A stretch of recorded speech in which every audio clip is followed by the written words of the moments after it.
So over the last 24 hours, the hot topic in my comments section has been tiered loot in Breakpoint, no teammate AI, and of course the always needing internet connection to play Breakpoint. So because of this, I decided to spend all day today doing research to see if any of these topics were touched on by individuals who got the chance to interview the devs, and was able to come across a great interview that I think will answer a lot of your questions. In this video, I'll be touching up on a few of those, but if you guys want to see the full interview that PC Games N had with them, I'll put a link in the description, and I highly recommend you guys go and check it out. So of course, like always, let's waste no more time and let's get right into the video. So to start things off, let's get into the tiered loot system. During the interview, they went ahead and asked Laura, the community developer, and Sebastian, the lead development tester for Ghost Recon Breakpoint, how they plan to keep it a true Ghost Recon game with the introduction of classes and tiered loot. Now, the lead development tester went ahead and explained how the story itself stays true to the actual Ghost Recon brand. But in the mix of all of this where he's talking about the story, he actually mentioned something really interesting that I'm going to show you guys in the background right now. Right here he says, even though you can loot gear and there's going to be a power creep,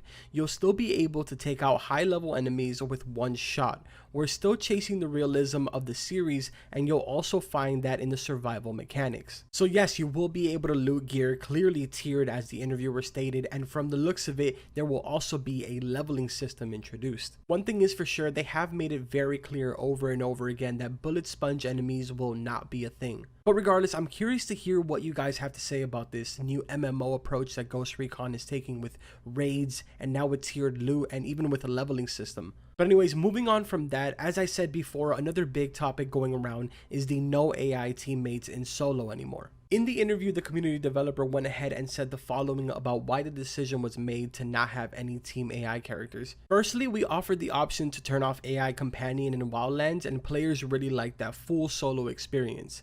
Secondly, with the story here, you're stranded alone behind enemy lines, so we really want players to be able to dive into this fantasy. But we also offer the mechanics so that the game is fully playable in solo and co-op. Those who want to have the solo experience can, and players who want to have the 4-player co-op experience can as well. We just want to offer as much variation as possible. So of course, the obvious reason here, which is what I've said numerous times already in the comments, is to add the element of being a lone wolf. Personally, I enjoy the lone wolf experience and I am looking forward to it, but again, this is just my opinion, so let me know your thoughts in the comments. Now, in regards to the game being online at all times, I have unfortunately not been able to find any information on this. Of course, this is something that has kind of just been developing over the last few days. So if we are going to be getting any type of information on that, we will probably be hearing it sometime during E3. But anyways, like I said before, I'm going to have a link to this entire interview in the description, so make sure that you guys go and check it out. A lot of interesting questions were answered on this.